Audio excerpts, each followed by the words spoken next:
So Nick, are we going to come up with a name for this podcast? It's about nothing.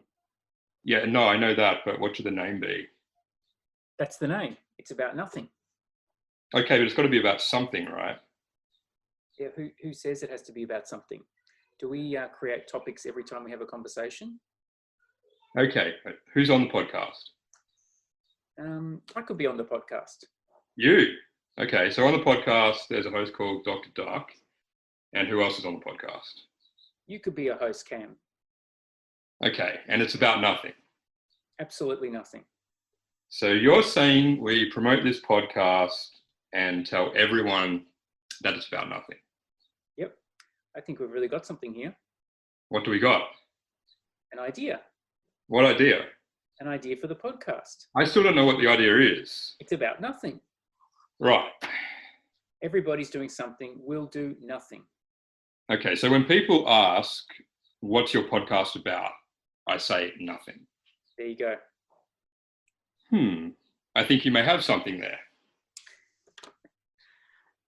So welcome everyone to the It's About Nothing podcast. Cameron and I, obviously, it's for those of you who are Seinfeld fans, would probably recognize this from a script from Seinfeld. Cameron, when did you first, I mean, you would have seen this in the 90s as well, but when you first saw this episode, yeah, is this one of your favorites, the Seinfeld episode about nothing? Well, I guess it is from the point of view, it sums up the entire show, right? The show about nothing. And one of the beauties is it kind of had fun with itself with that as it went on. Yeah, well, I think we discussed this as well. Like the idea was, I mean, like the show wasn't really about nothing though, was it? I mean, it was about lots of sort of social faux pas and lots of various topics, right? And yeah, I always thought of it as like, sitcoms before it, going back into the 80s and even further, always had like, funny little aside moments and off cuts and trivialities and sort of quirkier characters and stuff. And it was kind of almost like Seinfeld just gathered all those aspects up and just made the whole show about that. And also the characters weren't necessarily particularly likable people. Like they weren't necessarily, I mean, they all, they made you laugh and you had a certain level of affection for them, but they weren't admirable people. They weren't trying to be that. No, I think that was one of the things that made it original as well. Yeah, well, I think, so we were discussing like doing a podcast for a while and, or doing like some sort of... We haven't done a podcast and it's almost compulsory, I think, to get to a certain point in one's life and do a podcast. Yeah, and we had we were doing a webinar with some colleagues who will invite along to the show as well, to the podcast. And then we were discussing what should it be about. And we went into this we went down the rabbit hole of all these different topics and not really wanting to pin ourselves down. So the idea was it's about nothing, basically, that gives us license to basically talk about anything. Yeah, that's right. Yeah. We went down the rabbit hole and we came up with nothing. But right. but through talking about nothing, it gives you license to talk about everything, hopefully. Yeah, indeed.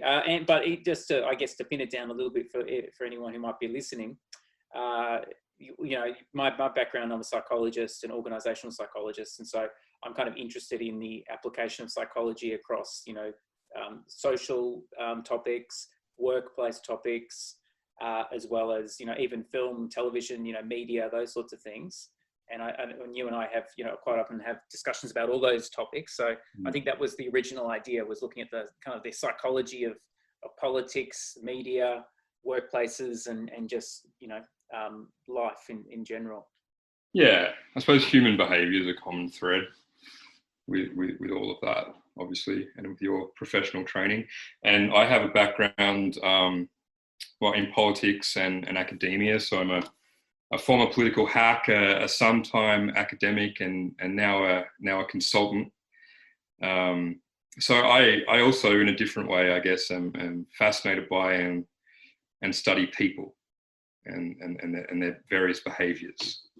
Yes, well, I think they say essentially we're all basically psychologists, but I guess the psychologists, the registered psychologists among us perhaps just spent more time looking at the research and getting the qualification and everything. But we're all interested in people and behavior, and that's basically what everyone's trade is to a large extent. Even if you're somebody a plumber or a locksmith or something, there's a bit of psychology in that as well, because you have customers, and so you have to understand people, and you have to build your business and communicate and do all of those things. So we're all essentially become psychologists when we're kids. We're trying to understand each other and trying to predict how people are going to react. And kids are very wily psychologists. Actually, that might be a whole topic in itself for another time. But they work out their parents' behaviour and other people's adults' behaviour fairly quickly, and learn how to manipulate that possibly and exist in that world. Yeah. Well, and that's the other thing as well, is that not just, I mean, some of the best people at understanding human behavior are not even psychologists. They're people who've picked other careers and avenues where they know how to work the system instinctively. So whilst I said before that psychologists had training and they've looked at research and everything as well, that doesn't necessarily mean that every psychologist out there is really good at predicting future behavior. And I suppose that's the topic we were going to discuss shortly, which was about discussing, how do we plan for the future? How do we predict the future, given that the future is always unknown? And the other topic we were interested in discussing was I'm trying to understand, how does statistical modelling help us predict the future? And that topic came up just recently because of the COVID pandemic. Yeah. Use of modelling in predicting case numbers and death rates and all of those sorts of things. And so basically that's our topic for today. And before we get into that, I thought I'd just have another Seinfeld reference, if that's all right. Yeah, of course. The person we've got on today, who we're going to invite in shortly, is Associate Professor Simon Moss, who was my supervisor back at Monash University, which is now sadly becoming quite a long time ago. It was probably now 10 years ago or something. I think in part inspired the name of my business, Opposite, which is actually also a Seinfeld episode, where the character of George Costanza basically does the complete opposite of his instincts, and then finds that he gets the woman of his dreams, and he gets the job of his dreams as well, because he basically does everything against what his instinct tells him. So he's somebody who essentially is a very bad psychologist, because all his instincts always send him down the wrong path. But by doing the opposite, somehow he finds that he gets success from that. Yeah. And the reason why Simon inspired that was, I think it was partly because when I first met him, he was looking into research on counterintuitive findings in the psychological literature. I'm not sure if he will, but he might talk a little bit about that later today. But the idea was that as scientists basically always are going out to conduct their scientific studies, but they quite often have a hypothesis in mind, or a research question, or something where they're already sort of anticipating what they're going to find. And if they were honest with themselves and others, they'd probably more cases than not would probably say, look, I really do want to find the thing I'm looking for. They're motivated to find something, aren't they? Yeah. And I'm sure the best scientists are not as motivated. They'll be very happy to be disproven, and they would see that as progressing science. But most of the time, when you're spending your whole life's research on something, you don't want to get an answer that comes back and says, actually, what you thought was true is actually not true at all. You don't want to invest that time. So essentially Simon's research on counterintuitive findings was in part some inspiration for Opposite, because I was thinking in the application of psychology in workplaces and also just in life, quite often, not always, but quite often, what you're doing could almost be the complete opposite of what you should be doing. And there's one good example I can think of, it's just from a personal one, as well as one that can be applied in workplaces as well, is the idea that if you try and control your thoughts and emotions, so you try some form of suppression activity, which you think, oh, that should work, right? If you're having really unpleasant thoughts about something, or you're worrying about something, then I'll just do my very best to force the thoughts out of my head. But of course, what that does is it actually generates the very thought you're trying to get rid of. And the reason for that is that in order to get rid of the thought, you actually have to think about it. So you're actually creating that thought. And so the opposite in this case is actually not trying to suppress it, almost allowing yourself to have the thought. And the same goes for emotion as well. So I'm really interested in those quirky little things where, you know, where the research will tell us, you know, the thing that you want to do instinctively or intuitively could actually be leading you down the wrong path. And so that was why I started Opposite. And that's also one of the reasons why I really enjoy a lot of Simon's thinking, although I'm sure he's evolved a lot of his thinking since then, and we'll get to hear a bit about that today. Yeah, I'm looking forward to it.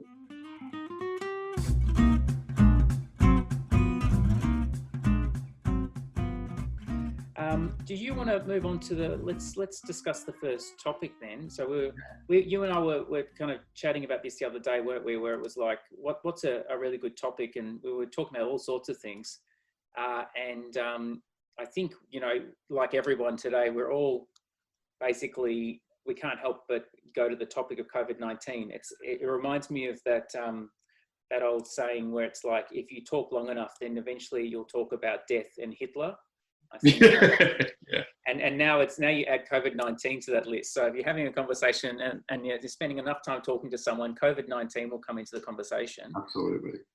But the reason why we thought it was an interesting topic, not COVID so much, was this idea of these statistical models that they might be using to predict the future.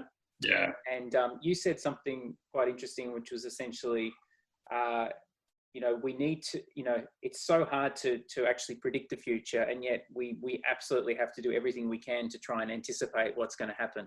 Yeah. So I, in my academic life, and also before that in government, you know, I dealt with defense policy, strategic policy, and this is a really big thing in predicting, you know, what kind of national security threats and military threats a country might face 10, 20, even 50 years out. And if you look at something like the new submarine fleet that Australia is developing, that won't come online until at least the middle of the 2030s, and it's meant to be in service, I think, for, you know, 30 years beyond that. And there's actually serious questions, among other things, about whether that technology will be obsolete even by the time that the first submarine is launched. We're talking more and more about underwater drones now. So in military planning, predicting the future is an absolute necessity, but there's a great strategist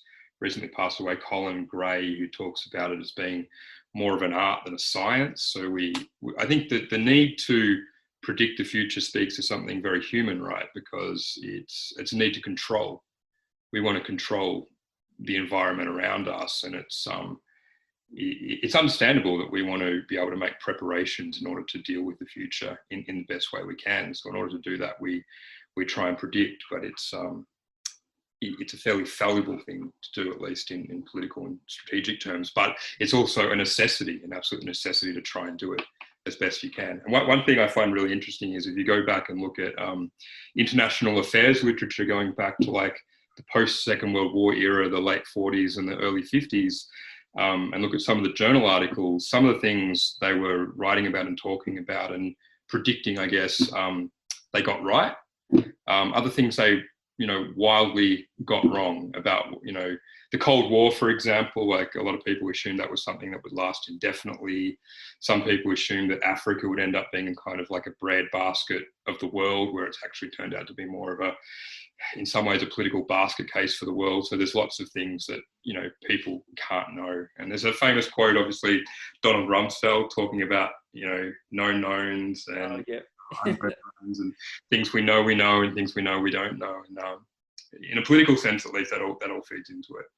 Yeah, I wondered about that. I like that quote. I always wondered whether he actually came up with that idea, unknown unknowns.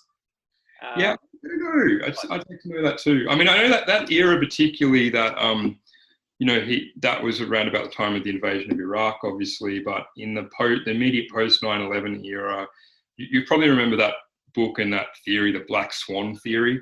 Yes, I So do. I love there's that a book. lot of talk about that, and that's kind of reared its head more recently with the pandemic, like people talking about the pandemic as a black swan, which I don't think it is actually, because if you look,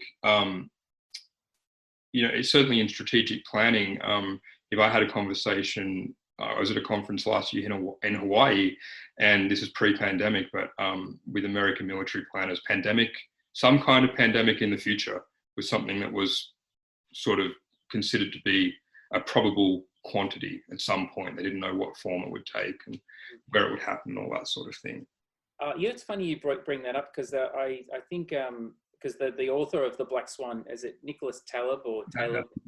Yeah, and by the way, he hates psychologists, which is I didn't know that. That's okay. I'll forgive him for that. I think mainly because of the way that we apply statistics, he doesn't agree with. Yeah. But yeah, someone made that comment about that it's not a black swan because it's been predicted for such a long time and people are aware of it. Yeah. And my kind of observation is that, and I don't know if this is true or not, but it seems to me that it's only a black swan if you're naive or ignorant about something. So, for example, the whole idea of black swan, for those of you who are listening, is that before, because we never I think it was over in Europe, you'd never experienced a black swan before. It was always white swans. Yeah, that's right. And then they came to the southern hemisphere, right? I think to Australia, like to Western Australia. Yeah. Yeah, and found the black swan. Yeah, indeed. Yeah, that's right. And so my sort of thought on it was like, if you're an Indigenous Australian, then there wouldn't have been a black swan. You would have seen them all the time. So it wasn't unusual for you. That's a really good point. And it probably speaks to the fact that it's a relative thing, right? Yeah. So it might be unknown to the Europeans or people in the Northern Hemisphere, but very normal down here. Although I guess you probably argue, even the specialists who have been worrying about pandemics for a while, the general population have as well, to a point, because we've had movies and all sorts of popular. It's been in popular culture for a while, so it's not that surprising in a way. I think it's only surprising in that we've had a lot of false alarms for many years, and so we've gotten used to the idea of false alarms. Yeah, one of the really interesting things is like the Spanish flu, like 1918, 1919. Like, I think people generally know that happened, but it's not that much discussed. Like, we didn't know that much about it. And now obviously we want to know a lot more about it. And there have been other pandemics in the 20th century. So I think initially the thinking was, we're dealing with something we've never dealt with before, but we know there were smaller waves of pandemic in the 1950s and 60s. I think there was the so-called Hong Kong flu, which, I don't think they had the same scope. There was obviously SARS, which a lot of us will remember in the early 2000s, and it has happened before. So it's understandable that we go back and look at ways people reacted to these things back then. Yeah. The other thing as well is, and I know the analogy is probably not quite right, because it's something that doesn't necessarily spread as a virus, but there's so many things that affect us all the time, every year, that we've gotten very much used to. So, we've in many ways had a pandemic of heart disease and cancer and diabetes across the world for, decades. It's been an ongoing problem, blood pressure problems, everything. Yeah. And I guess the systems and processes have been around, evolved and adapted to that over time. And so you wonder if these sorts of things, I mean, my optimism says that, if these things become more common, then our systems and processes will essentially adapt eventually as well. We're just at the early infancy stage of doing that. That's the problem.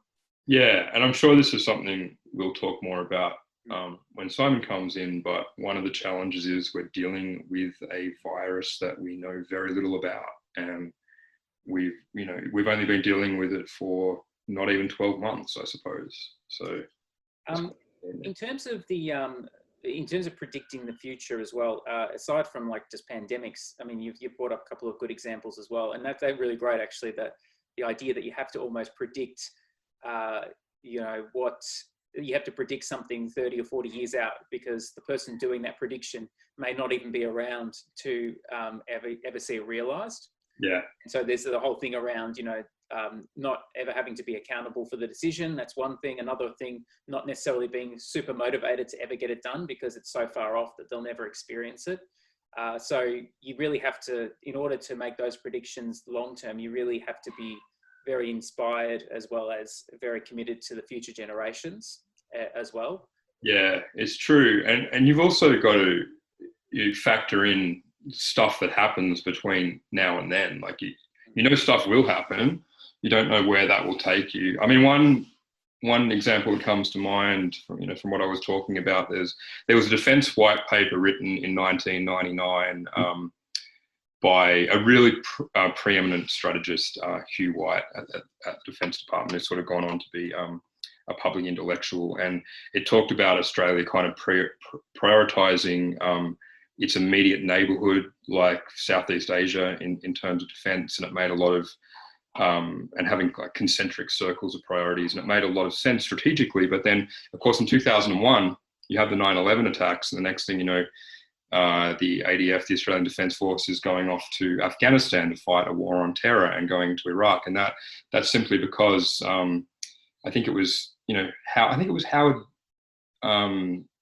Macmillan, British Prime Minister, talked about what he worries about in politics, and he said, events, dear boy, events. Like events drive these things, and events are inherently unpredictable. So we had 10 years after that white paper came out, the strategic policy went in a polar opposite direction to what had been outlined in that paper.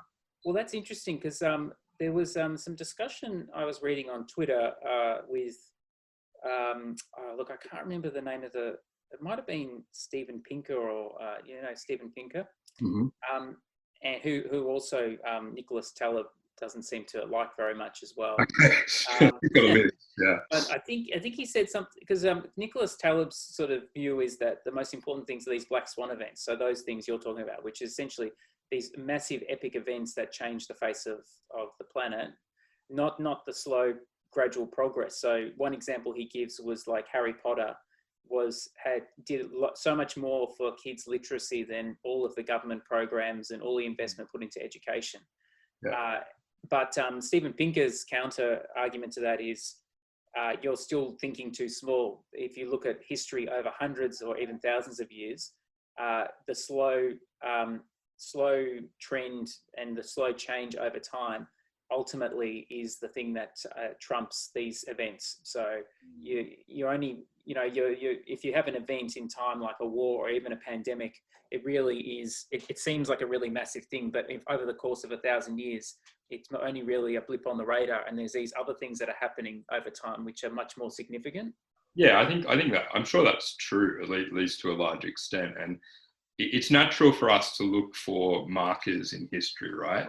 So cataclysmic events like World War II and the end of World War II. And perhaps sometimes there are really dramatic occasions where, history has changed radically from that, but it probably doesn't happen quite as often as we think. Before we bring Simon in, I had a couple of examples I thought to bring it down to, we're talking about, pandemics and global events and everything, but actually predicting the future is something that we're all kind of doing all the time, even on a small scale. Yeah. There were a couple of interesting, one of the things I find quite interesting is the movies that are made that try and predict what the future is going to look like science fiction movies. And there's some great examples where we're living now in the future, essentially, of these movies made in the 80s and 90s. Yes, we feel robbed, right? Because we grew up watching Back to the Future. Yeah.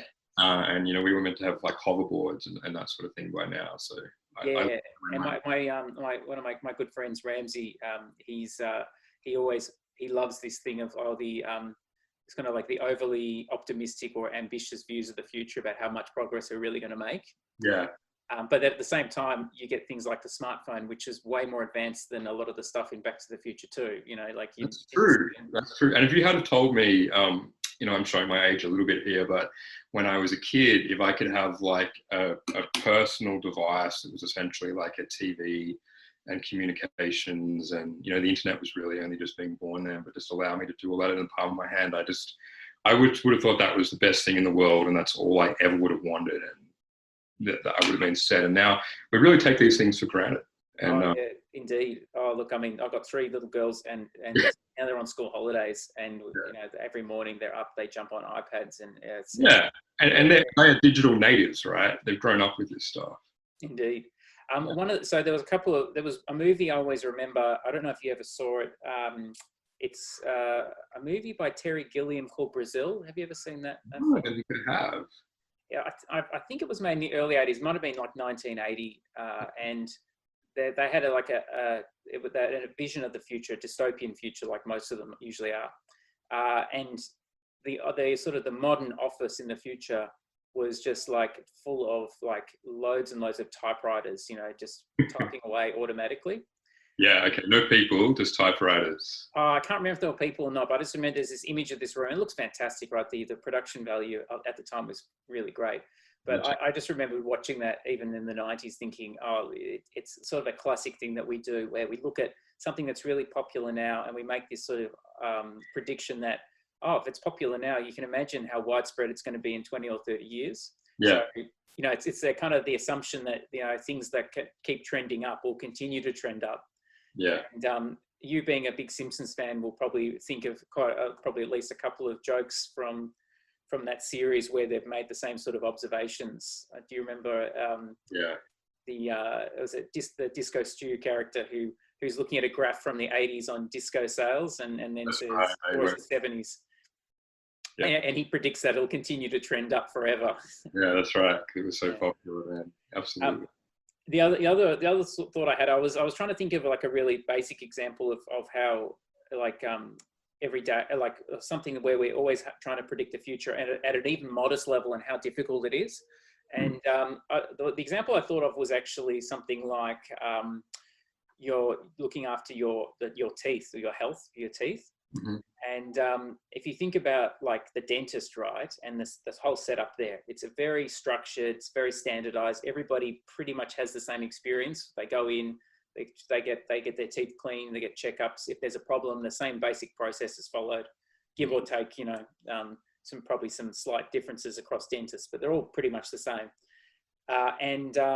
When you think about what the dentist is trying to do, ultimately, they're trying to prevent you from having some sort of infection or cavity.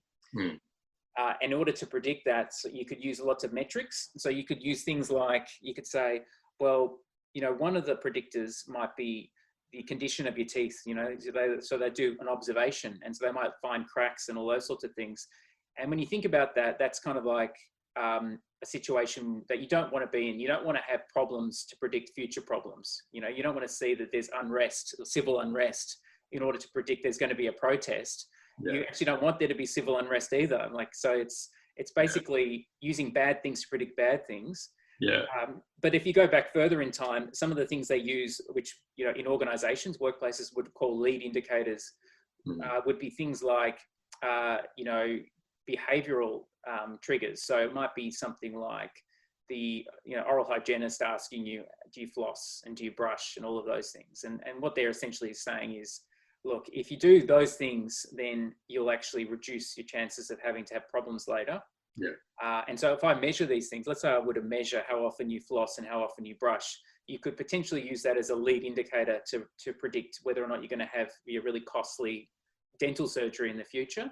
Yeah. But then what I was thinking about was how complicated even that scenario is, because I don't know if you're like me, but you go to the dentist, you get the teeth cleaned and everything, and you often get a lecture about how you're not doing a good enough job. I don't know if that's just me or... I think it's a lot of people. Yeah. But I get sick of the lecture, and I expect it every time. So when they ask me those questions, I usually just lie. I just say, yeah, I perform and I do this.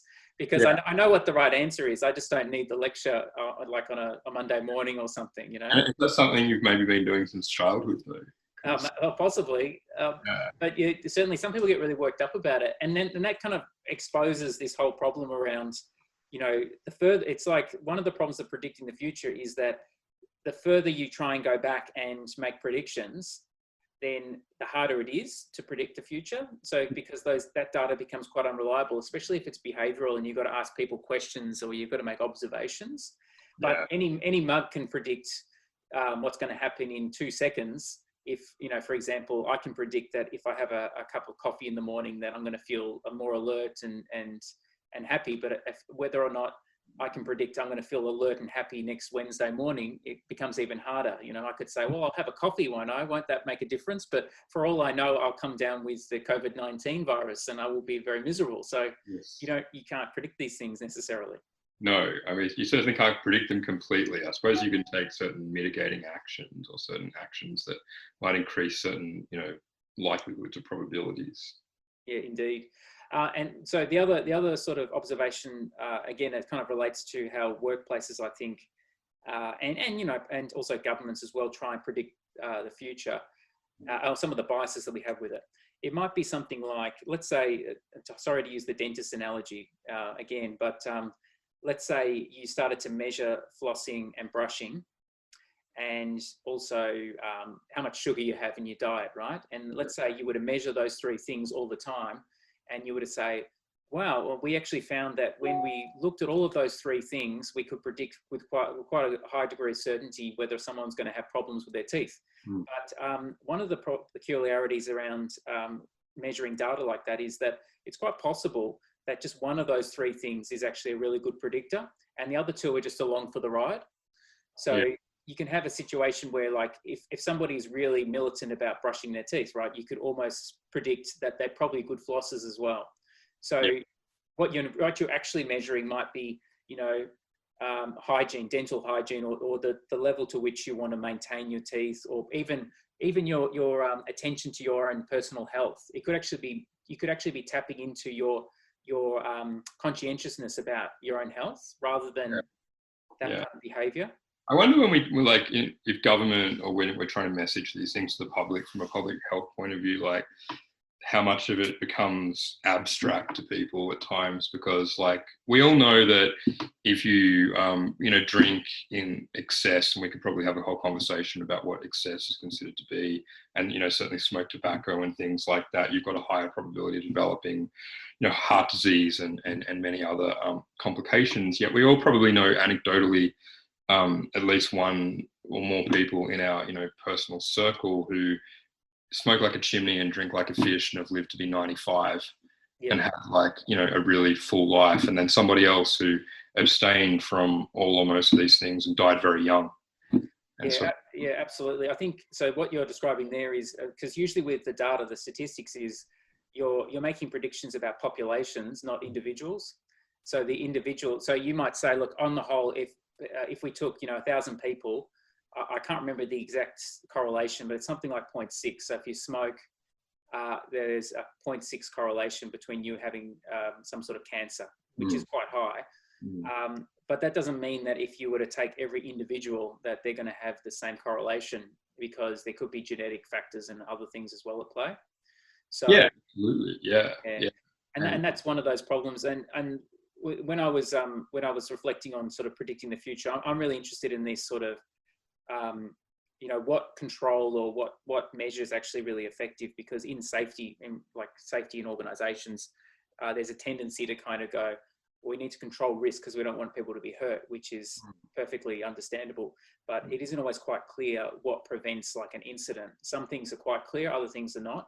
So you might go, we're going to do a culture change program around safety. We're going to make safety really important. We're going to have signs up everywhere. We're going to have leaders go through training. We're going to do all these things. We're going to, basically put it all in one big bucket. We're going to have like 100 things. And then we're going to and then let's say the safety events go down. It isn't clear whether one of those things worked or lots of those things worked, or even quite possibly was the safety event going to go down anyway, and it was something else that was driving it. But, but the people doing the work, are often left with sort of this puzzle, right? It's a puzzle box of, all this work and all this effort we're put in, what's actually worked and how did it work exactly? And I kind of look at the situation we've got now with the pandemic, and you look at, there's lots of controls and interventions being experimented in real time across the world. Yeah. And no one's really doing and they probably can't because of the situation, but they're not, doing a controlled study to work out, are masks, say, do masks lower transmission by 20%? do they lower by 5%? If you combine masks with social distancing, does that provide a cumulative effect, or does one of them, or is it a bit like the brushing and the flossing? You know, if you do one of those things, does the other one become redundant because you've got transmission? One of the issues that comes to mind is like, you know, brushing and flossing is a very consistent message. Like dentists have said that to me like my entire life. I don't think that's changed, you know, for a very, very long time. But with the pandemic, you know, there's been different information sort of coming out from, you know, various governments, WHO. So at the beginning, I think the message was, you know, masks aren't really that necessary because we didn't have evidence that the virus was necessarily airborne. Then that information that they're basing the assessment on has changed. So the advice has gone more towards wearing masks, and perhaps that it complicates it. Like if you had told people very strongly to wear masks from day one, you obviously might have different outcomes. Like I know really just anecdotally, but from my own travels in a lot of Asian countries where mask wearing is fairly common anyway, like Vietnam and Thailand come to mind, they seem to have done better in a lot of those areas because people they weren't all wearing masks necessarily, but it was common enough and it was easy to get the majority of people wearing masks. Whereas in other places, if the original messaging is, well, you don't really need to wear a mask, then maybe you should wear a mask, and there's this kind of mask and that kind of mask. And well, you're right. It's become so such a almost unnecessarily complicated everything, hasn't it? Because it's not just that, but you get the political stuff as well. Where in America, you know, Trump will he seemed to anyway refuse to wear a mask, and I suspect the real reason probably was because he probably didn't like the way it looked on him. And he didn't want to show weakness. And, of course, he wouldn't say that, but I suspect that's probably the reason. And then, of course, the opposition will then, you know, use that as an opportunity to criticize. And then somehow masks, which should not be politicized at all, somehow become political. Yeah, I agree. But to some extent, it speaks to those societies because, you know, American society is built on the concept of individual freedom, right? So at least in some fringes, and even a bit more than fringes in some ways, the narrative has been, it's my right not to wear a mask and you can't force me to wear a mask. And then it's even gone further than that in some areas, and some people are harassing people who do choose to wear a mask, you know, which is kind of ironic because if it's a freedom issue, you should have the choice to, you know, wear it or not wear it. Whereas in other societies, and again, I'm thinking of, you know, certainly many parts of Asia, collective rights are sort of tend to be prioritized over individual rights. I'm generalizing a lot there, but there's more collectivist cultures. Yeah, more tend to be more collectivist culture. Yeah, so the question of the common good is sort of the default position rather than, you know, the individual good. So there's no political question about wearing masks in those places at all, really.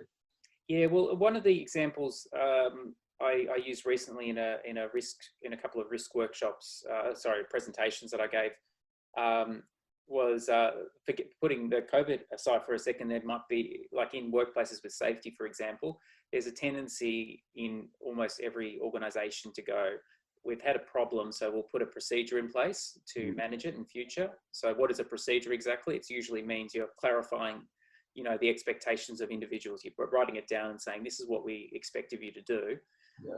And then what can happen is you put some more a formal structure around the problem, and it's possible that the future incident may be reduced. And in some ways that's very reinforcing, because then you go, oh, we've got all these other problems we can write procedures for as well. And then and the other thing it does is it allows you to pass audits, and because auditors love to see documentation. So what happens over time is that you get an accumulation of procedures and formal processes, and then they become very difficult to kind of untangle because they all start to cross-reference each other, and then you need IT systems to drive them. And then the next thing you know, that you've actually created a risk around, you know, the system complexity, which is essentially a problem that's come out of trying to actually address risk in the first place. And so one of the things that I'm always very mindful of is that, you know, with any kind of control that you put in place for safety, is to pick the ones that are really going to make a difference, and don't overdo it. You know, don't dilute and cloud the really effective ones with a whole host of other stuff that is all well-meaning, but it actually could actually be really just taking your attention away from what actually works. Yeah, absolutely.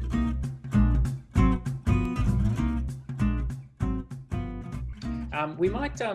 What do you think? We'll bring Simon in.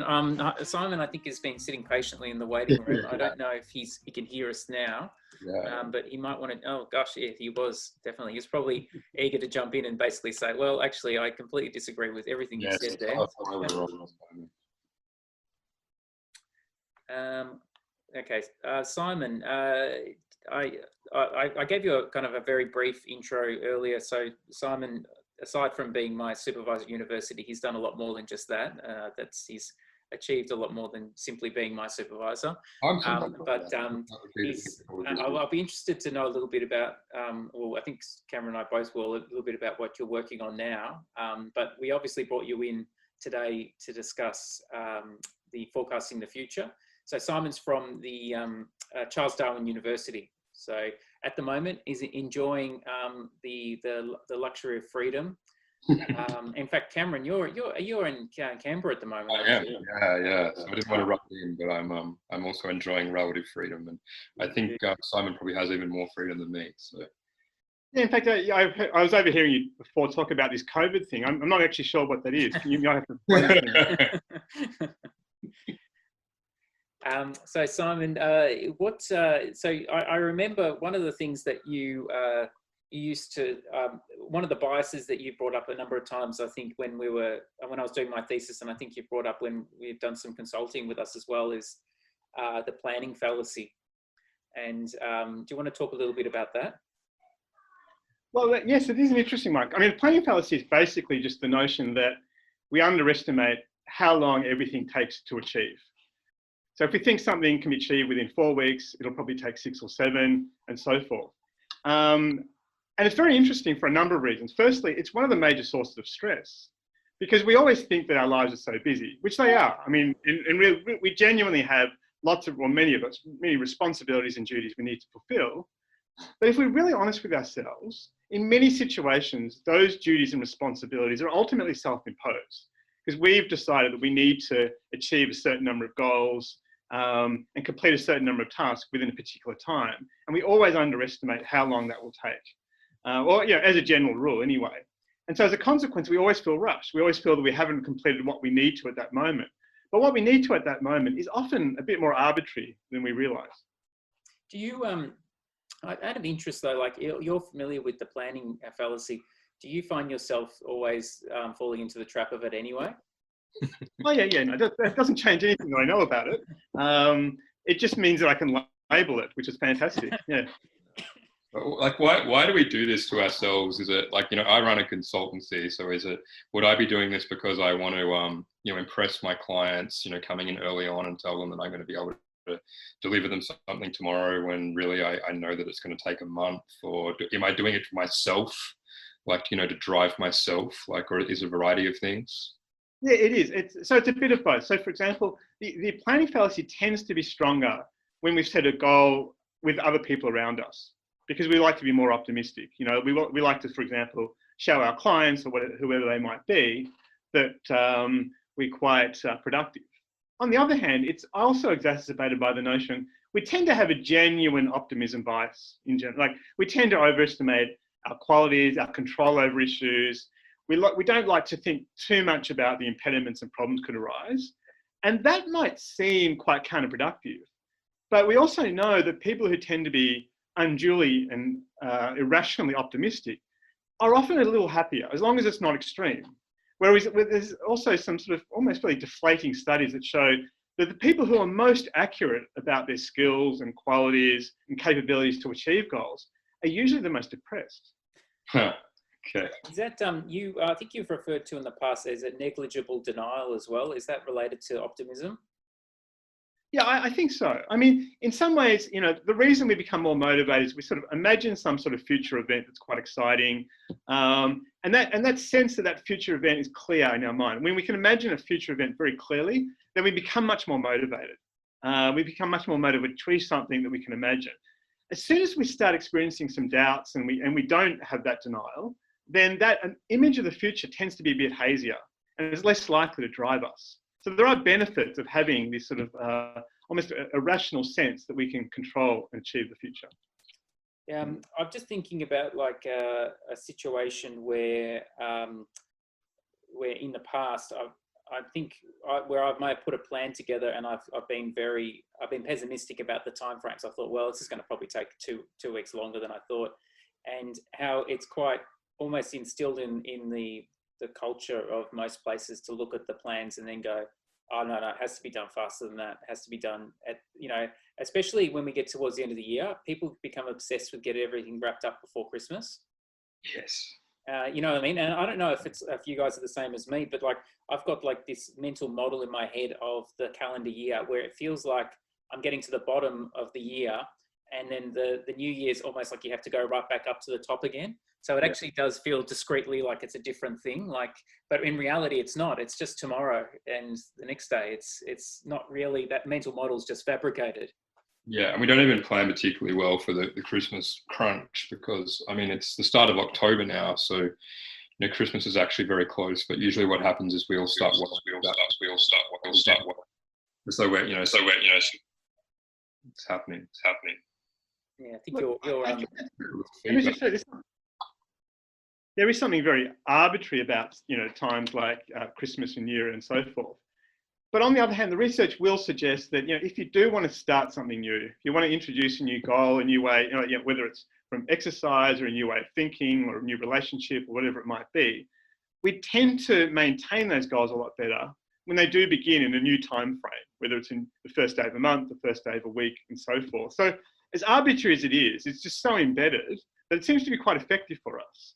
And it is nice to be able to complete something then before like the end of the year or whatever it might be. The problem is just our ambitions are often just too unrealistic. Yeah.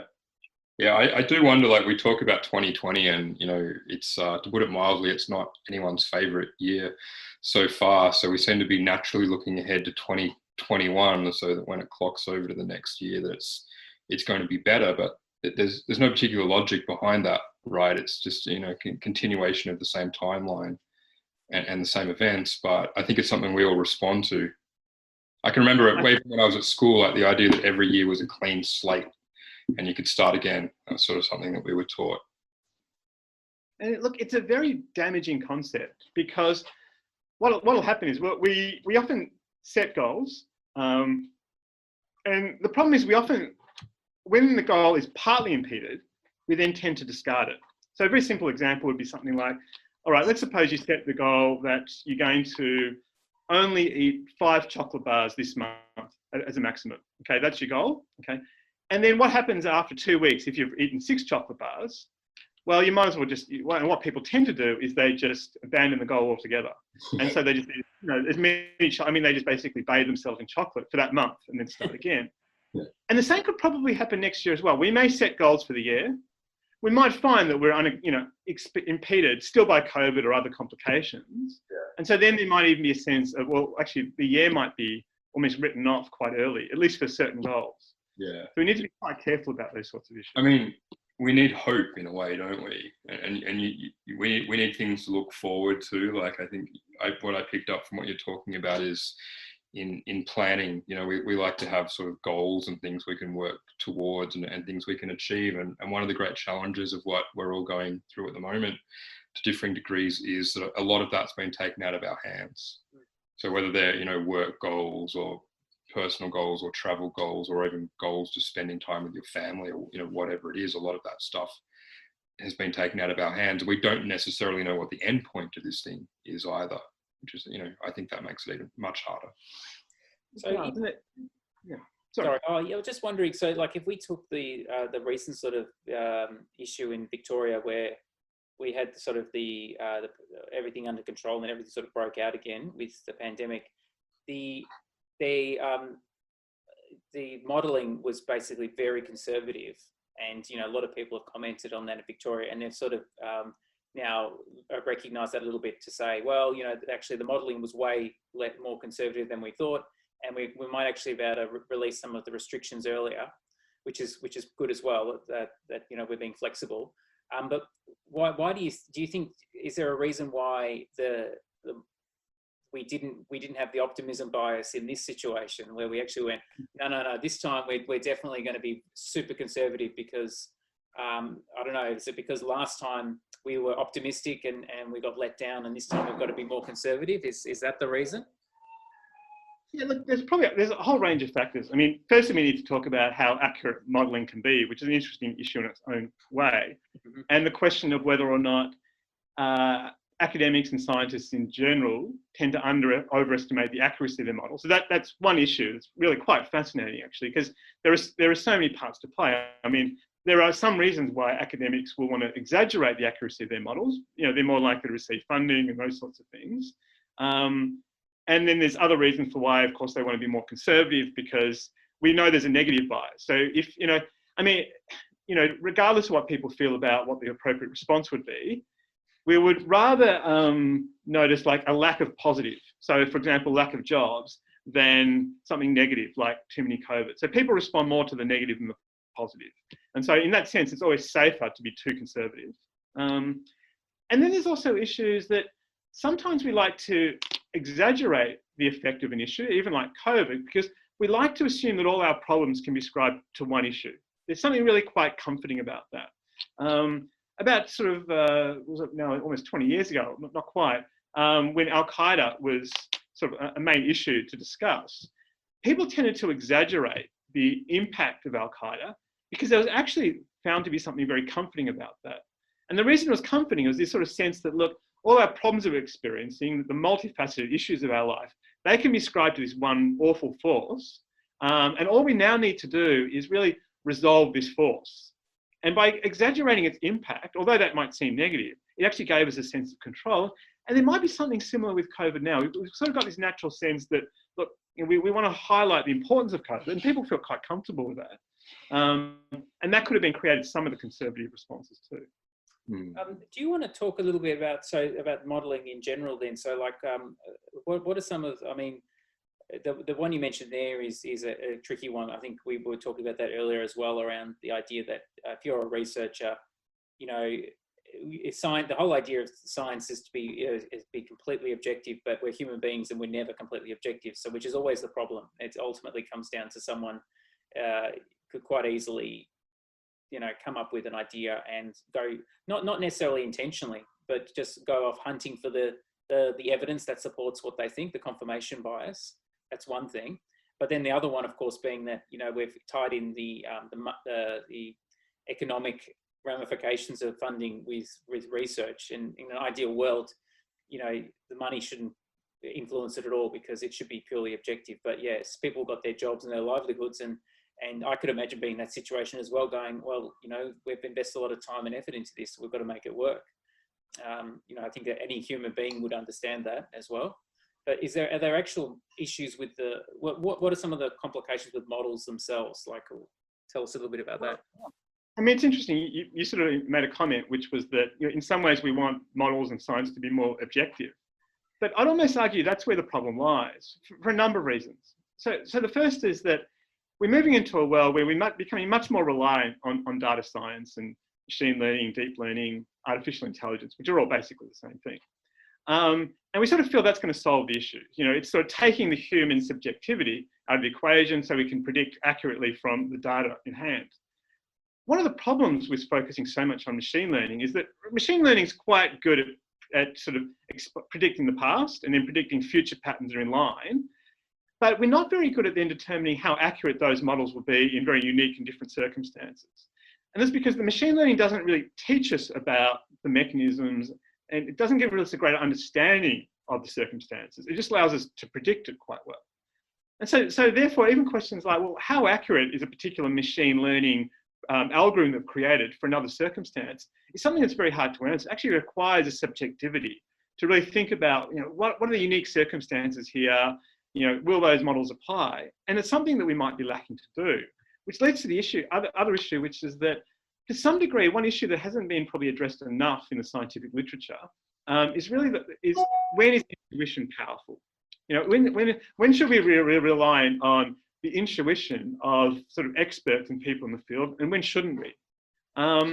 because there are some sort of tenets that suggested that intuition of experts in the right circumstances, particularly when they're feeling quite calm, tends to be sometimes amazingly accurate.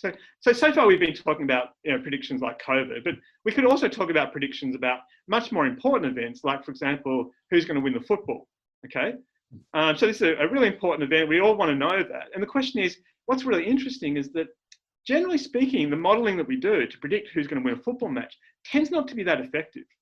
What we have found, though, is people who really follow football a lot then use their basic intuition to say who they think will win, whether it's Richmond, Brisbane, say in the AFL or in any football, for example. They actually tend to be slightly more accurate sometimes than actually often the modelling. And so then the really interesting question becomes, well, whose intuition should we trust? And how do we create a world and society so that we can know to trust that intuition? Because, of course, when people are stressed, when they're biased, when they've got hidden agendas, those intuitions actually, well, they're not being expressed. What they're really expressing is a desire or a want or so forth. Because we also know that actually our intuitions can be biased by what we want. So if we want something to occur, our intuitions are inaccurate. But if you've got people who in some ways are very resilient to complexity, so they're not so much influenced by what they want, they have a lot of experience, they can sort of access their intuition. Then for some reason, those intuitions are very accurate. We don't really know why. We assume that somehow it's possible that the human cognitive system is quite good at just sort of integrating a whole lot of sort of unpredictable variables to generate some sense of what's going to happen. But it's a really interesting question of how we develop a society and organisations to identify which intuitions we should trust for predicting the future. So would it be fair to say then that basically, like all of the models really ultimately are highly dependent on the past, basically? So in other words, in order to understand the future, what they're doing is they're looking at what would have happened, let's say yesterday with the data that we had, whereas these sort of unique, sort of unusual things that could actually occur at the moment, models and even machine learning, I can't really predict that very well. Human beings maybe can also, not just with intuition, perhaps also use their creativity to imagine something that a machine couldn't do. Well, I think that's right. Now, I mean, having said that, we can, as you sort of discussed before, we can exaggerate how unique the past is, because we might think, oh, this situation is so unique, so no machine learning that's been developed from the past will apply to our situation now. Whereas in reality, sometimes we exaggerate how unique a circumstance is now. In fact, we tend to go one way or the other. Generally, there are a whole lot of people who tend to overestimate the accuracy of machine learning or indeed science in general, because they just like to feel that we can control the world and we can predict the future. And then, of course, there's the other set of people who completely underestimate the accurate science, because they actually don't want to believe that there's sort of people out there who can predict the future. It sort of undermines their sense of control and power. Whereas I sort of sense that actually some machine learning can be accurately predicting what looks like a unique circumstance, but it's not really that unique at all. Okay, and it's part of also this notion that we like to be special. So we like to feel that we're special. But as you were discussing before, I mean, even the existing pandemic is not incredibly unique in certain respects. In some respects, it is. And so some of the modelling can be accurate and some of it might not be. Simon, I'm interested in the way policymakers interpret modelling and use modelling to inform policy decisions. And like COVID and the COVID response is probably first and foremost in my mind at the moment in that respect. So I think there's a desire out there to see the modelling as a political, and which it is, right? But simply say, well, our policy should be based on the modelling. But we know that of the policy that's out there, that, you know, where's the divide between being guided by the modelling and the political leaders and policymakers sort of making decisions as well? Like, there's been a lot of criticism in Melbourne, for example, about what evidence having a curfew was based on, and I think some people had sort of a working assumption early on, at least, that must have somehow come out of the modelling, and that now it seems that it did not. You know, business owners, particularly small business owners, have complained that, of course, you know, the Premier should take into account the modelling, very much so, but also needs to listen to, you know, various other concerns and look at other things as well. So is that a question you can answer, or is that one to throw back to politicians? Oh, no, well, I might not answer definitively. It's a fascinating issue, because there's also a sense that we can over-interpret data. The research and data is not particularly good at specifying what people should do. That's a very different issue. It's quite good at predicting what will happen in certain circumstances. It might be okay at predicting the effect of particular decisions on outcomes, but only sort of decisions where there is sort of some experience in the past. So I think the notion that somehow that the politicians could rely on the data to reach decisions was always going to be an overestimate. It was almost unfair of them. They almost felt the need to say that to be able to justify their perspectives, and of course, to feel safe. And so I can understand sort of the sort of political temptation to pretend that we're just relying on data to ultimately affect health advice and then to make decisions. But that was never going to happen. There were always going to be too many sort of factors at play that require that intuition that I mentioned. So in the end, if a politician's being really honest, and it's very hard for them to be honest in circumstance, but if they're being honest, they would have to concede that in the end, what they're really trying to do is use all the data to just inform them about the main issues, but ultimately using their intuition that's informed by the data. So the data can sort of activate different tendencies, it can highlight issues and complexities and outcomes they might have otherwise overlooked, no doubt. But in the end, they have to rely on their intuition for the same reasons I sort of mentioned before. Yeah. And another challenge, like maybe you sort of covered this somewhat, is but like the modeling is only as good as the data, as the information you can put into it, right? So, there's that famous saying, I change my mind when the facts change. What do you do? So is this a challenge as well? Particularly, we're dealing with something that's we don't know a lot about. COVID, obviously, the landscape's changing. The modelling is going to change with it, surely. Absolutely, that's right. Because that's the other issue. We assume that the modelling can take into account as much data as possible. Firstly, there are just computing issues around that. And secondly, the most interesting data really is quite subjective and it's hard to quantify. So as a simple example, even just slight changes in the wording of a politician can fundamentally shift the level of compliance and therefore the outcome of particular events. So, a politician that suddenly just even inadvertently uses a word that has strong legal connotations, even just using the word law in a situation they shouldn't, suddenly creates a bit of distrust because we associate law with distrust. Maybe obvious. I mean, there was an issue early on when the government, well, not that early on, but when the government signed the agreement for the development of the vaccine that's being worked on in Oxford at the moment. And I think the PM, he kind of misspoke essentially, but said that it would be mandatory or as close to mandatory as we could make it. And there was sort of a minor, backlash against that I suspect would have been much bigger in a country like the United States. That's right. So, one of the other issues you sort of raised, because I'm just now reflecting on the fact that you've basically said that, you using your intuition, because I obviously, I've heard that from you, before when I was doing my own research and subsequently, and I've also communicated that as well. So intuition actually improves decision making, even though probably in popular culture, people sort of think about, following your gut as being impulsive and all of that kind of stuff. So, and I think at one stage, Brett Sutton in Victoria essentially said something along the lines of that one of the decisions was made based on, I don't know if he said those words, but it was almost like a gut feel, or it was a bit of a guess, and was criticised for that.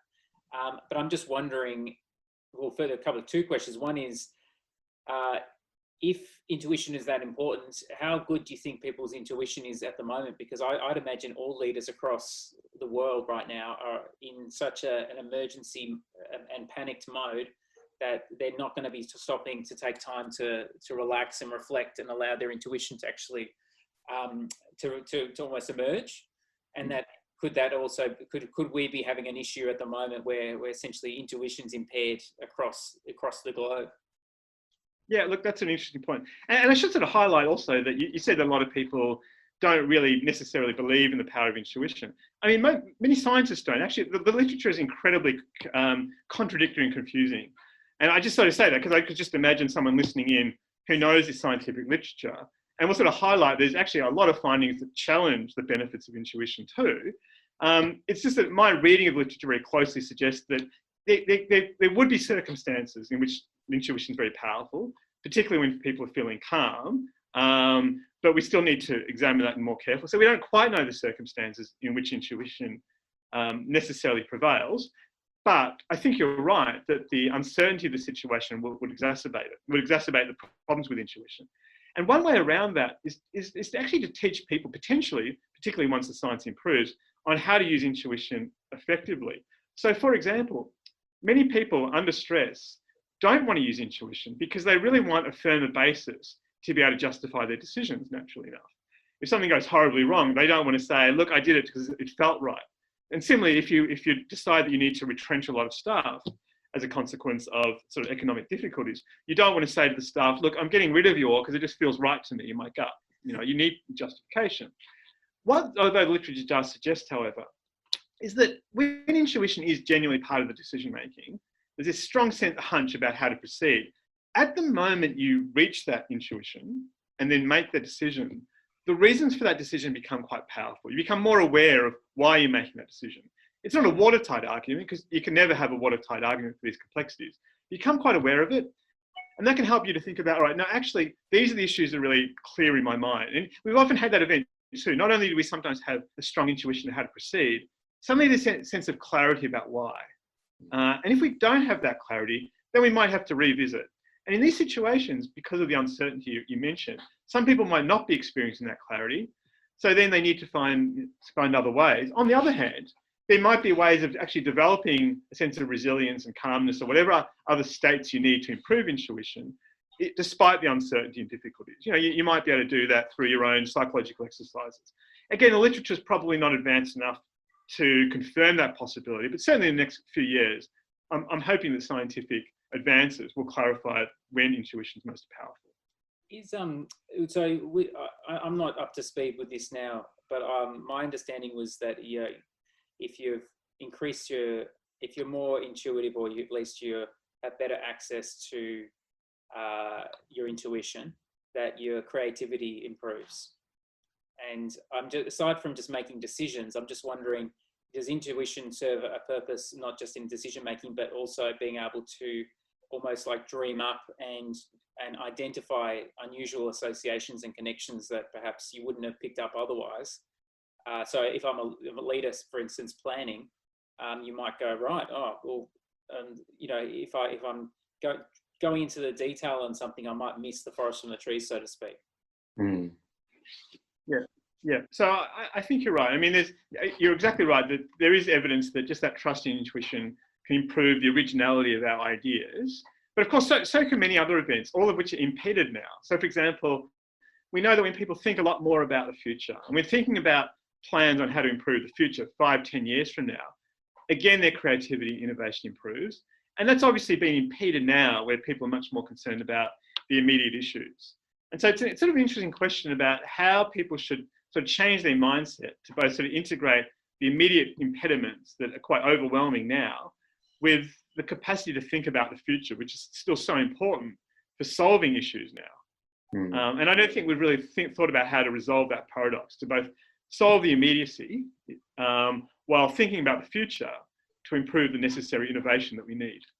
I'm interested in how intuition might relate to consensus, and sort of like political decision-making comes to mind. So a lot of political leaders have a strong sense of their own intuition, not all of them, but they maybe tend to be that, personality type. And I say that not as a psychologist, obviously, but, someone who's studied politics and decision-making in that context. And some of them will be prepared to cut through. And, so in a cabinet government process where technically a prime minister is really supposed to, at least consult his or her cabinet and get some agreement before going forward. Historically speaking, at least since the end of World War II, some Australian prime ministers with very strong senses of intuition, like Robert Menzies and Gough Whitlam come to mind, have often ignored cabinet altogether, or they've really pressured their cabinet into coming to the decision they want. Whereas others like Bob Hawke would keep their cabinet going for hours and hours on end because he wanted everybody to agree with him. He wanted everybody to reach a consensus, and that was really important to his way going forward. And I guess drawing it back to the discussion, like I might have a really strong intuition about something, but Nick might have a really strong intuition in the opposite direction. And if we're involved in a joint venture and trying to make some kind of joint decision, you have to sort of achieve an outcome there. Yeah. And look, in a way, the best politician there would listen to the different intuitions of individuals and use their intuition on how to integrate that, right? And they, in an ideal world, if they've got the capacity to do that effectively, that's a perfectly reasonable outcome where they listen to the so-called intuitions of, say, all of their cabinet members, and they can sort of weight them using their intuition. They know who's more experienced in certain circumstances. They'll intuitively identify who might be biased for particular reasons, and so forth. So still, potentially, intuition can be very powerful in that particular circumstance. On the other hand, we also know that consensus creates its own issues. Let's just expand that for a moment. One of the reasons that intuition is so powerful is it does sort of integrate so many different issues and circumstances and sort of competing forces. As soon as then we start trying to articulate our intuitions using words, that's when the differences are much more prominent. And in fact, so for example, even when you sort of think about the political process, we sort of think of the political parties as often quite different on particular issues. I mean, sometimes people complain they're too similar. Yeah. But generally speaking, they'll obviously articulate differences.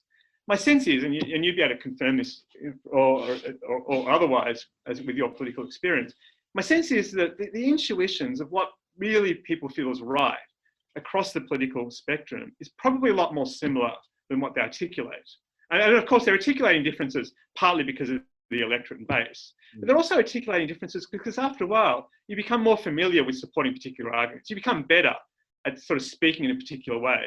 If you're in the Liberal Party, you become quite good at talking about the free market. If you're in the Labor Party, you become quite good at talking about collective needs. Yeah. And so even if your intuitions divert from that, you're much more comfortable justifying your points with that idea. And so then when you start listening just to the arguments themselves, they're not actually necessarily really representing the complexity of feeling and intuition that the person's experiencing. So if you can tap into that intuition, you're probably going to be tapping into a much more sort of nuanced and accurate perspective. Yeah, I think that's right, or at least broadly so. So obviously, the two main parties have intuition, as it were, on things like the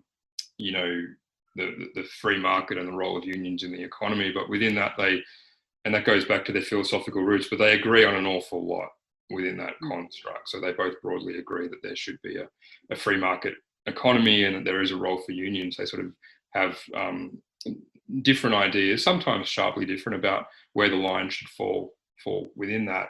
I mean, there is an interesting literature growing in a sort of Australian foreign policy studies now that in foreign affairs and sort of defence, for example, there's traditionally been quite a lot of bipartisanship between the main parties on those issues. Not complete, but particularly since the 1980s up to the current time. And it has been argued that that's not necessarily a healthy thing for policy because it sort of nullifies any real contest of ideas. And sometimes the contest of ideas on those things is actually more fierce within the parties than between the parties, and it's often conducted behind closed doors. So at the moment, it's a whole other topic really, but there's a pretty fierce debate about Australia's China policy and getting those policy settings right in order to balance our economic interests and our defence and security needs.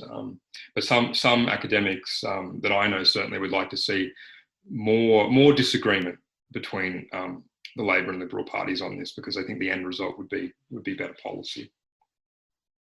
Yeah, it's a fascinating issue because it also it's part of our legal system too. The belief that if you have two very opposing sides, the defence and prosecution, you're more likely to arrive at some sort of truth.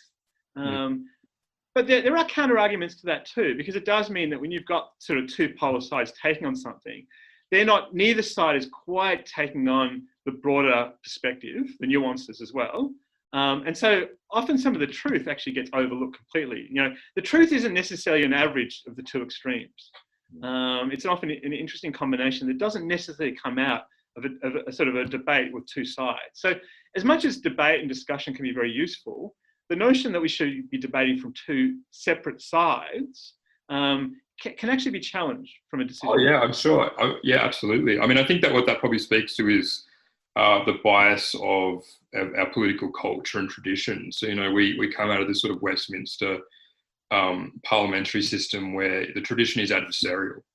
So, if you watch Question Time in Parliament, like, it often amuses people to go and watch Question Time and see the absolute theatre of Question Time and the politicians laying into each other. And then you might even see the same two politicians having a coffee together an hour or so later. I'm probably exaggerating there, but there are friendships across the aisle, and a lot of what you see there is theatre, and it's not quite like that, away from it. But there is a bias, I think, in our political tradition that politics is conducted in an adversarial way. Yeah, and I think that becomes a problem also because we do often get a sense of ownership of our ideas, and we don't like to change them too much. We sort of don't like to believe that something we said at one point is incorrect. Now, I think it's okay when a politician says something and they know there's a reason they have to say it. They know it's what their electorate wants. They don't necessarily believe it. That actually works okay. It's when people start saying things and they're almost not aware of why they're saying it. It just becomes it's just part of the political machinery. It's sort of embedded in the culture of their party, that then they don't really want to divert their thinking too much from that. We don't like to think too differently from what we have had in the past. It's very uncomfortable to think that what we said or thought in the past might be wrong. So just a random thought, for even a peculiar reason, it might be for a political reason at one point in time, can then influence the way people actually think later and ultimately undermine the accuracy of their decision. So it's a bit of a problem with the adversarial system. It requires us to talk in a particular way that then affects our thinking rather than vice versa. Yeah, that's a good point. So Simon, what about the idea of, when we talk about intuition, I know some will say that you can only really trust your intuition if you're perhaps a specialist or an expert. So for example, there might be, intuition, like if you're picking to watch a movie, you might follow your intuition. It doesn't have big consequences, but you wouldn't want necessarily someone's not going to be able to operate on you, for example, if they don't have medical training and you're just using their intuition. So where do you draw the line between using your intuition, but having enough sort of training and experience to be able to feel confident that actually my intuition is based on something deep within me that actually is giving me an answer? Well, I mean, in a way, the simple answer to that question is there is some research suggests we can use our intuition to actually reach that decision. We're honest with ourselves as an individual. So we have that sort of sense. There's some research. We do have a sense, and when we need to, say, for example, ask someone else versus trust our own instinct. So on an individual basis, we can do that quite well. Is that assuming if you're not a narcissist or something? There's some people who have like unrealistic self-belief and maybe think that they can do something. Well, you're exactly right. And so in a way, and this is why the literature on intuition has been so fraught. There are countless studies that have shown that intuition is actually quite ineffective, right? But my sense of things when I look closer at those studies is that they haven't created the mood state that allows people to be sort of honest with themselves.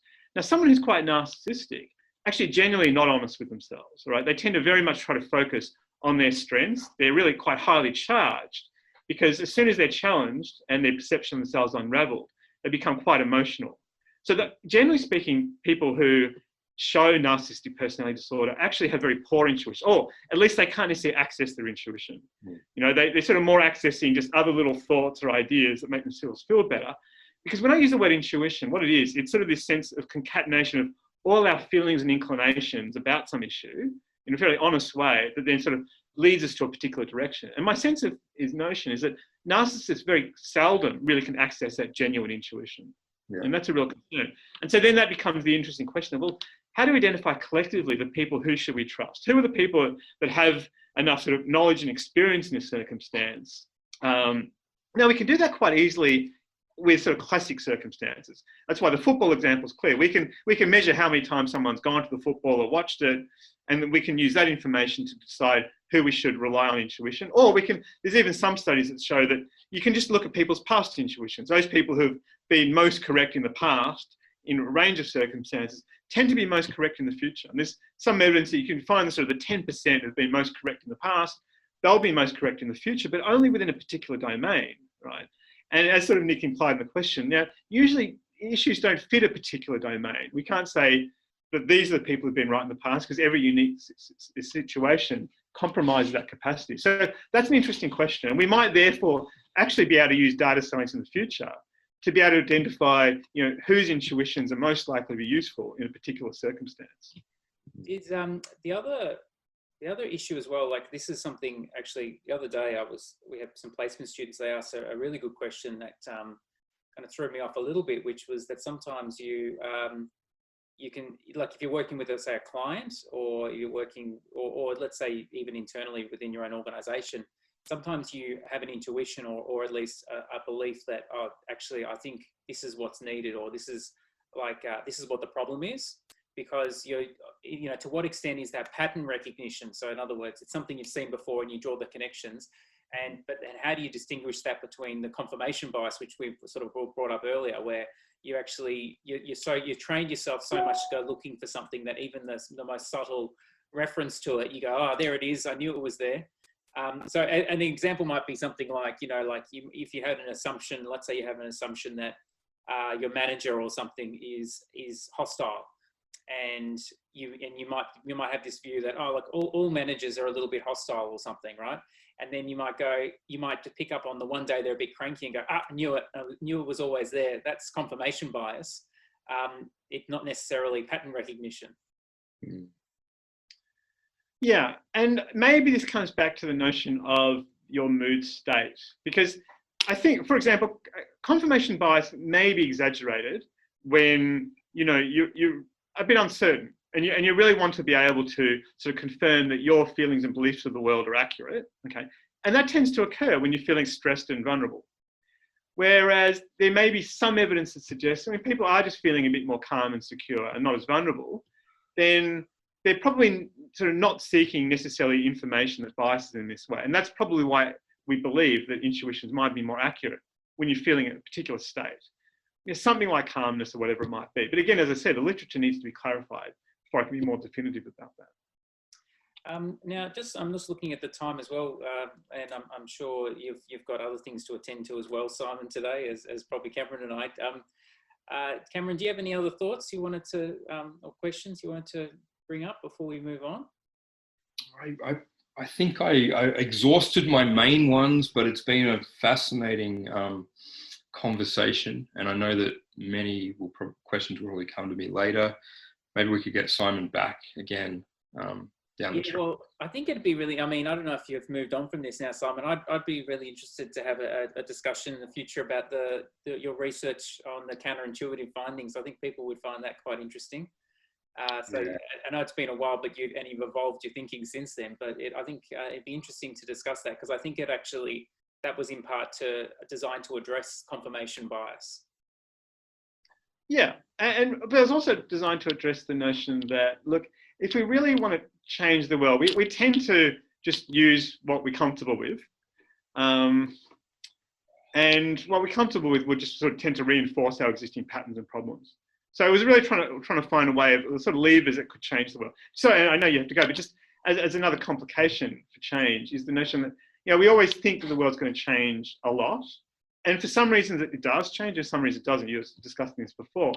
One of the reasons it doesn't change is often the people who are in the most powerful positions don't really want it to change too much. It's not in their interest, right? Because they might lose power. Yeah. And so they do find subtle ways. It's not necessarily conscious, but they do find subtle ways of trying to sort of, in some ways, stifle change. And that's not necessarily a problem, but it does mean that often we sort of think the world's going to evolve quicker than it does, but for various reasons, that's often stifled by people in power. And supposedly that might be potentially changing as a consequence of the power of the internet and so forth. But again, we're sort of finding more and more that actually the internet is really just allowing now more powerful agencies. They might have a different look, but sort of powerful agencies to even influence individuals even more. They might not be sort of the rich leaders that we used to have in the past. They might be the tech companies and so forth. So in a way, they can also stifle change in their own ways. And you can sort of see that, Facebook and Google are doing that now with trying to sort of impede some of the changes to tax law. That's just a very sort of probably the tip of the iceberg on how forces can actually impede change, which actually can improve our capacity to predict the world, because actually the world doesn't change sometimes as much as we think it will. I'm just quickly, I'm probably going to sound almost like Marxist here, but I guess a challenge for political elites is to manage change and expectations, right? So their interest might not be in seeing much change, but long-term interest is in maintaining, their status quo essentially and their hold on power. So that might be allowing sort of enough incremental change to keep a broader population happy and then maintain their own legitimacy. And then I guess the regimes that don't do that, like, the Ancien regime in France and the Romanovs in Russia and countless other examples, are perhaps the ones who didn't manage that change effectively. Well, that's right. Exactly. I mean, it's still accountable to people. Yeah. Sorry, go ahead. No, look, and I agree with you. So, and there are also a lot of other forces that create change. So people tend to more be likely to believe something will be good if it's novel in certain circumstances. There's something about innovation and novelty that people like. And so obviously politicians have to be sensitive to that too. So often politicians are quite comfortable with change, but of course nowadays, what's also changing and what's different for your example is that many of the forces that are trying to stifle change are not in our politics anymore. And maybe the power of politics is diminished. Yeah. We could probably have a whole other conversation too, wrapped up in that about, what conservatism actually is, because there's a misunderstanding among some now that conservatism is against any change whatsoever, and that's not the case. Conservatism is sort of about conserving the best of what works and maybe managing change, as I was talking about. And it's not, reaction is something else completely. Yeah, fascinating. So, consistent with sort of the topic that we're predicting the future, I'd be interested just to, before we wrap up, each of us could probably try and make our prediction of what's going to happen with COVID-19 in the next 12 months. Are we bold enough to try and to make a prediction that will haunt us for the next, if this is recorded? I'll start off just because I've really given up trying to predict, but I mean, what I think the unfolding story is for next year is going to be vaccines and the drama over vaccine and vaccine development and vaccine rollout and whether populations are willing. Well, first of all, whether vaccines are successful and efficient and available, and whether people are willing to take them. And I think to use them.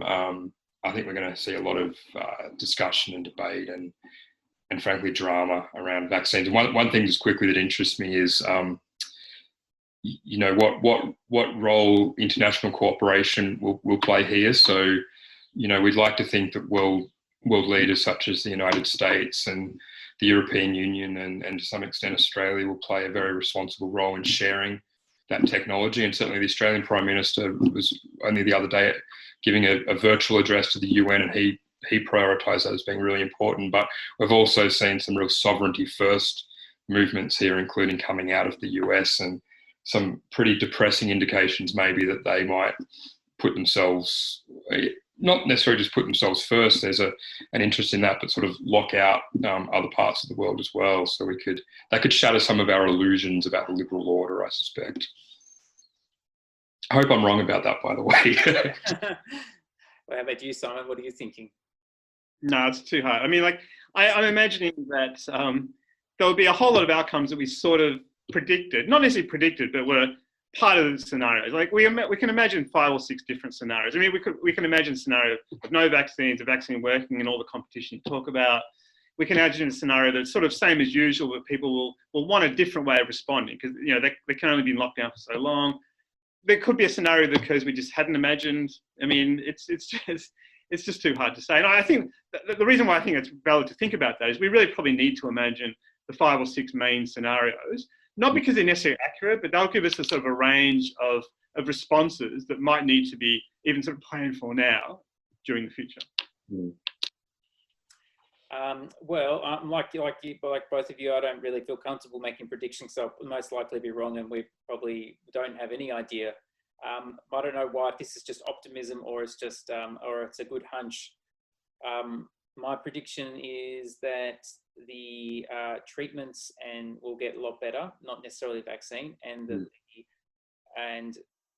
that we'll find that the death rates keep going down, and to a point where we basically can live with it a lot better. I think that's my hopeful thought, is that if the vaccine isn't there, then at the very least people aren't permanently harmed by it or killed from it. So that's my optimistic view of 2021. That will. Well, good. We need some optimism, definitely.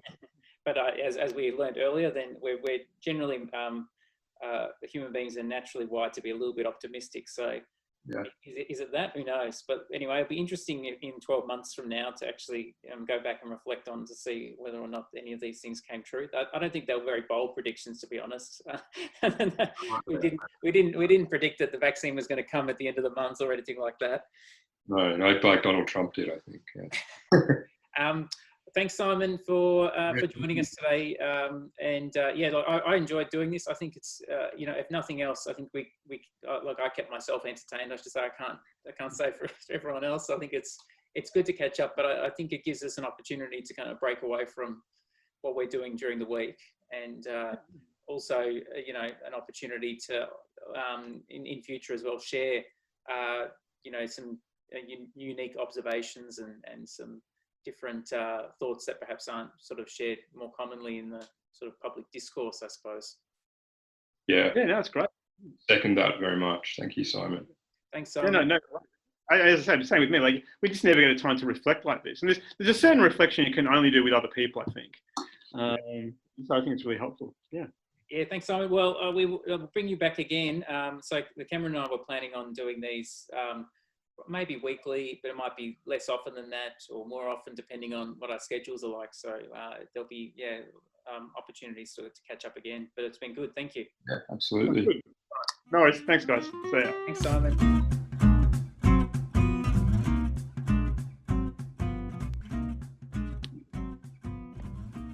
All right. So we'll wrap up our first podcast. Yeah, we will. Are we going to do? We're going to do a quick bit on what we've been reading or listening to. Do you have anything to bring to the table there?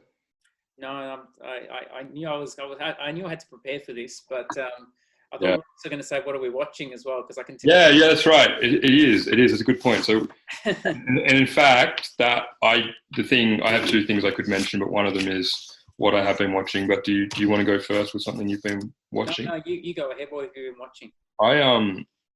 Well, it was a one-off, but I watched this documentary on Netflix called My Octopus Teacher, which I don't know if you've heard of that, but it's a documentary. I think the guy's name is Craig Foster, not to be compared with the round ball football soccer guy here in Australia. I hope I'm getting that name right, but he's a South African doco filmmaker, was my understanding, and it's set on the Southwest Cape, so the southern coast of South Africa, which is known as the Bay of Storms. I think he said, and it's beautifully filmed, as you can imagine, and it's really about reconnecting with the natural world. So he grew up on that coast and did a lot of diving and swimming and exploring that undersea world, and sort of left that behind, and went out and had his career and family. Got to a point where he was burnt out.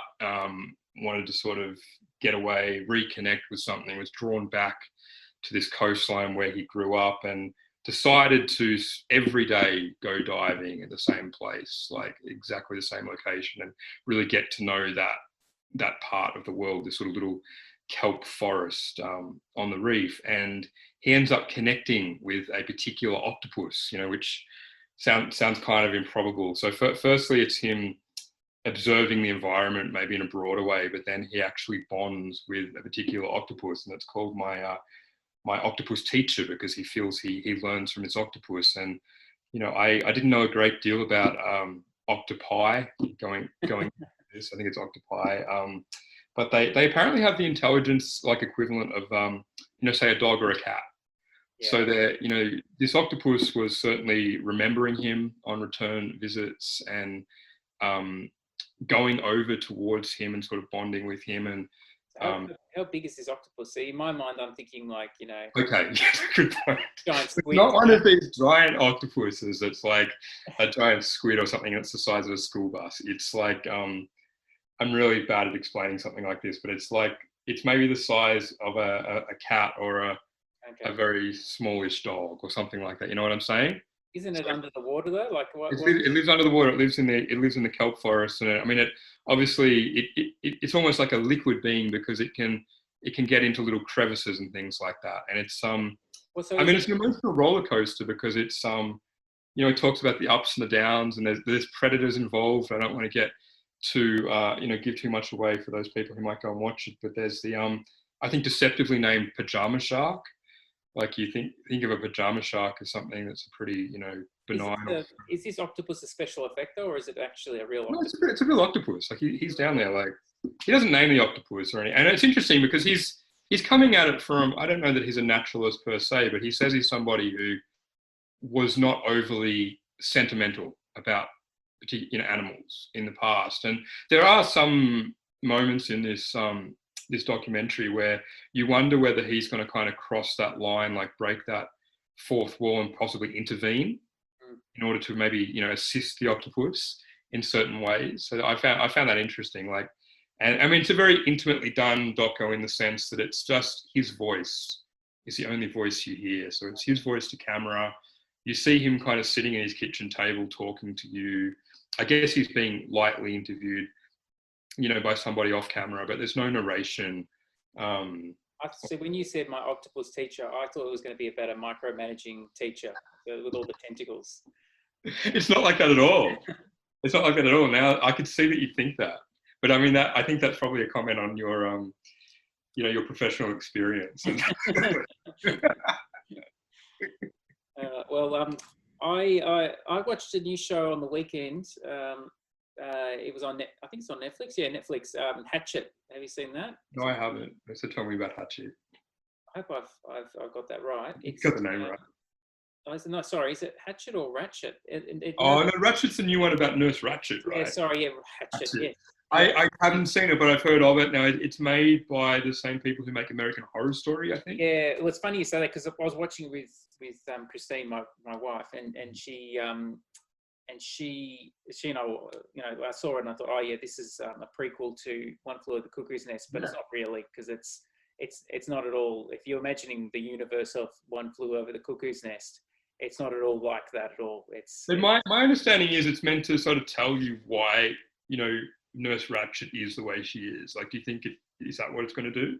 Probably, no, I don't. Well, probably loosely, but I think it's so extreme and so over the top. It's you'd watch it and go, "There's no way that's the same character," and that's her experiences. Yeah, there's elements of the show of One Flew Over the Cuckoo's Nest in it with the lobotomies and things like that. But when I was watching the first episode, I was saying to Christine, this is exactly like American Horror Story. In fact, so like stylistically and the horror and that.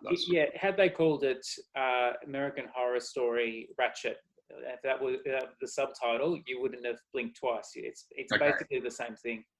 And how far in are you? What's that, sorry? How far into it are you? How many episodes? I think I was about 4 episodes in. Yeah. And it's got much of the same cast from American Horror Story as well. Yeah. But probably shamelessly steals from all these different famous movies. So it's definitely got The Shining in there. It's got Psycho, a bit of Psycho in it as well. Like they've got a motel that's very similar to the Bates Motel. Okay. So there's all that kind of stuff intentionally done. So, and even the style and the production values, it looks like you're watching like The Shining, Stanley Kubrick, Shining. And you keep watching?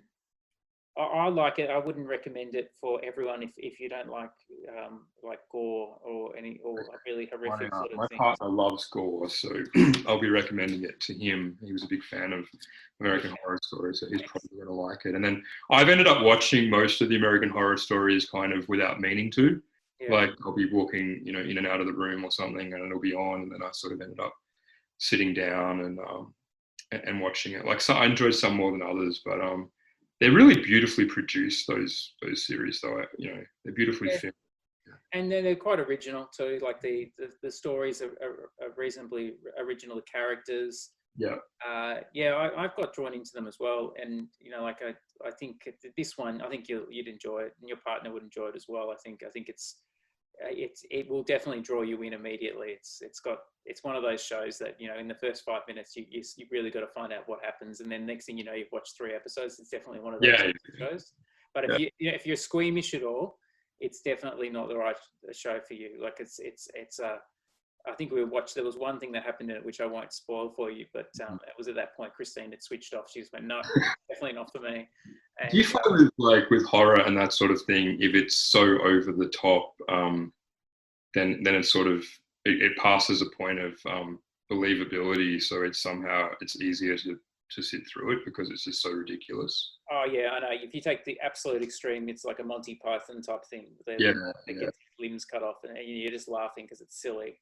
Yeah. But, it is extreme like that, definitely. So it's not like watching a movie where you're really at the edge of your seat and you're just you're horrified. It's not really scary. It's just it's just extreme, and the characters are all extreme, and the sets are extreme. It's really dialed up, and I did a bit of research on it, and I didn't realize actually the creator of American Horror Story made all sorts of shows that you've probably seen. He made Glee. Okay. I didn't know. That's really interesting. Yeah. And that's a very stylized show as well. It's at the opposite end of the spectrum, obviously, but yeah. So that's I don't think this session at the end of our podcast is about making recommendations necessarily, but I'd recommend it for people like American Horror Story anyway. I think it's it's definitely worth watching if you're a big fan of that. I would recommend the Octopus documentary for people who like octopuses, I suppose, or maybe people who'd like to learn more about octopuses. And unlike Nurse Ratched, it is one I think you could watch with the whole family. I mean, maybe some guidelines there. There's kind of there's nothing graphic. There's some emotionally challenging moments, but I think certainly older kids, preteen, that kind of thing could definitely enjoy it. Would you recommend me watching it over reruns of Seinfeld that I've seen 20 times? You say that's No, I won't, because I know that would be a futile recommendation. So very good. I know that you're probably, which I do most of the time as well. It's interesting actually. Like I heard someone say recently that like during a pandemic or during sort of these strange times, there's a heightened desire to rewatch and reread things. And like I'm rereading something at the moment, just quickly, like a book I read years ago called The Guns of August, which I'm doing it on audio. So it's the story of the start of World War I, essentially, but it's written in a very, very accessible, interesting way from kind of like points of view of the main protagonists. So the Kaiser and the French generals and all this sort of thing. And it's well known, for itself, but also because it was the book that JFK was apparently reading at the time of the Cuban Missile Crisis. So it was when the world was sort of on the brink of World War III potentially, and he's reading this book about how World War I happened. And he was, the idea is that he was so shocked by the way the world kind of walked into that war and didn't manage to avoid it, that it sort of informed his thinking, many decades later. But I have done a bit of that recently, like gone back to books and things that I have read in the past. And there's something comforting to that, I think. Yeah, definitely. I think you're right. That's a good observation. I think it's the familiarity, I think it's like returning home. And licking your wounds a bit. So going back and reading a book or watching an old TV show and, retreating. Essentially, a lot of people are retreating at the moment into their homes and I guess keen to kind of return out again. But I think during all the stress, having those sort of familiar icons of your past can be quite comforting. And you can get new things out of old shows or old books, I think. I think so. It's funny, isn't it? Because you to some extent, it's so easy to return to something you're familiar with because it doesn't take as much effort. But there's always this sort of nagging thought in the back of your head is, could I be spending my time better with something new. But Yeah. I reckon most people do very similar things where they hop on the television at night time and they flick through all the Netflix shows, and then they do see, oh, the Friends is showing. I'll watch Friends, you know, from I think so. One thing, without going off on a tangent, but we could possibly in another session talk about the pressure or expectations to like come out of lockdown as a better person. Like there's been a lot of that, like emphasis on sort of like self-improvement, and whether it's baking or fitness or online learning or all kinds of things. And they're all admirable, obviously, individually, but just sort of certain pressure of expectations on how people should be able to utilize the time when they're probably under a lot of pressure, obviously. Some people start podcasts. Yeah, that's right. That's my excuse. Yeah. Well, on that note, maybe we'll wrap up. So that was about nothing, which was. It was about nothing. We kept to the topic. We didn't talk about much at all, which was great. And liberating. Indeed. The next episode, I don't think we've got a topic just yet, but we'll be returning in a week or two from now to discuss more of nothing. More nothing. That's right. I look forward to it. Enjoy your day. Bye.